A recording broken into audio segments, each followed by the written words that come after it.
Bird enters El plane engine as it takes off from Ben-Gurion Airport. Takeoff aborted and plane departs only after treatment at airport.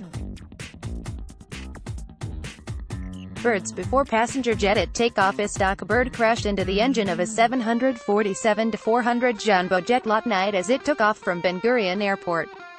There was a loud noise from the engine. Takeoff was aborted, and technical crews were called to take care of the plane and prepare it for another takeoff. "It started like any regular flight," said one of the passengers. "I did a quick check and ate dinner in the parlor and boarded the plane.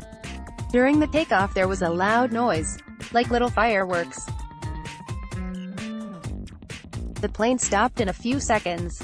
At that point, the plane was returned to the gate at Ben-Gurion Airport and it was determined that a bird hit the engine at takeoff. Fortunately, the pilots reacted very quickly, thanks to the El pilots." The Israel Pilots Association explains that entry of birds into the engine at takeoff may cause power loss. If there is power loss, it's a critical moment that requires quick, deliberate, and correct response of the pilots according to the speed of the incident. El's Junbo 747-400/90 tags. El bird jet takeoffs engine.